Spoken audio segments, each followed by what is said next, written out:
Au cœur du Moyen-Âge, je suis né le 2 avril 747, Charlemagne, fils de Pépin le Bref. Mon règne? Un périple audacieux pour unifier l'Europe. Des batailles, j'en ai mené, non pas pour le goût du pouvoir, mais pour créer une civilisation commune. J'ai fondé des écoles, car j'ai cru en la force de l'éducation. Aix-la-Chapelle, mon palais, est devenu le centre d'un renouveau culturel. Pourtant, mon plus grand défi n'était pas de vaincre les armées, mais de transcender nos différences culturelles et linguistiques. Oui, j'ai été couronné empereur d'Occident, mais j'ai surtout voulu être le gardien de nos valeurs communes, que sont le christianisme, l'éducation, la justice, l'unité, la protection des faibles, la loyauté et le devoir. À une époque tumultueuse, la plus grande épreuve fut la pacification et la christianisation des Saxons, un peuple fier et indépendant. Pendant plus de 30 ans, nos armées se sont affrontées, tantôt dans des batailles sanglantes, tantôt dans des négociations houleuses. Chaque fois que je croyais avoir gagné, une rébellion éclatait. J'ai rapidement compris que la conquête par la seule épée n'était pas suffisante. Il fallait gagner les cœurs.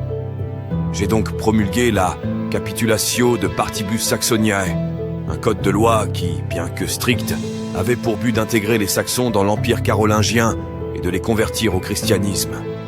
La destruction de leur Irminsul, un symbole sacré, symbolisait la fin de l'ancien et le commencement du nouveau. J'ai également encouragé l'établissement d'évêchés et de monastères en Saxe pour diffuser la foi chrétienne et l'éducation. Avec le temps, la résistance s'est estompée, non par l'épée, mais par la foi et la culture. À travers cette épreuve, j'ai appris que la vraie force d'un leader ne réside pas seulement dans sa capacité à vaincre, mais surtout dans sa sagesse à comprendre, à intégrer et à unir. Parmi toutes mes batailles, ma plus grande victoire fut celle contre les Lombards. En franchissant les Alpes pour venir en aide au pape, j'ai non seulement étendu les frontières de mon royaume, mais j'ai aussi établi un précédent pour la protection des lieux sacrés et de la foi chrétienne. Cependant, la morale de cette victoire ne réside pas dans la conquête d'un territoire ou dans l'affirmation de ma puissance.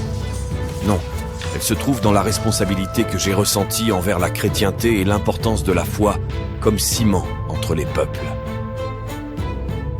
À travers cet acte, j'ai compris que le véritable pouvoir d'un souverain ne provient pas de sa capacité à subjuguer par la force, mais de son engagement à protéger les valeurs et les croyances qui unissent sa nation.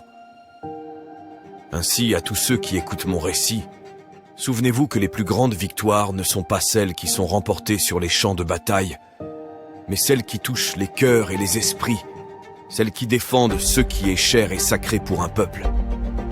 Une couronne peut être remportée par la force, mais le respect et l'amour de son peuple se gagnent par la vertu et la foi. Ah, les jeunes générations d'aujourd'hui! Vous vivez à une époque si différente de la mienne, avec des défis et des opportunités que je n'aurais jamais pu imaginer. Pourtant, les principes fondamentaux de la persévérance, de la foi et de l'engagement envers un objectif restent intemporels. Prenez exemple sur ma détermination. Dans un monde fragmenté, j'ai cherché à unifier, non par pure ambition, mais parce que je croyais en une vision plus grande. Vous aussi, dans cette ère globale, cherchez à construire des ponts, pas des murs. Soyez aimants, mais ne vous laissez jamais marcher sur les pieds. Valorisez l'éducation. Tout comme j'ai fondé des écoles pour éclairer les esprits, vous avez accès à une richesse de connaissances inimaginable. Ne la prenez pas pour acquise. Éduquez-vous, non seulement pour votre avancement personnel, mais pour être des citoyens éclairés, prêts à apporter une contribution positive au monde et à ne pas vous faire manipuler. Enfin, soyez intègres. Dans un monde d'informations constantes et parfois contradictoires, restez fidèles à vos convictions et à vos principes. La véritable force ne provient pas de la domination, mais de la capacité à choisir comment tu emploies ta force. À vous, jeunes Français, je dis, le monde est à vos pieds, mais c'est à vous de décider du chemin à emprunter. Puisez dans l'histoire, tirez des leçons du passé et forgez un avenir que je serai fier d'approuver. Rappelez-vous que notre héritage n'est pas seulement gravé dans la pierre, mais également dans les cœurs. Forgez l'avenir avec sagesse, courage, unité et force. Au revoir.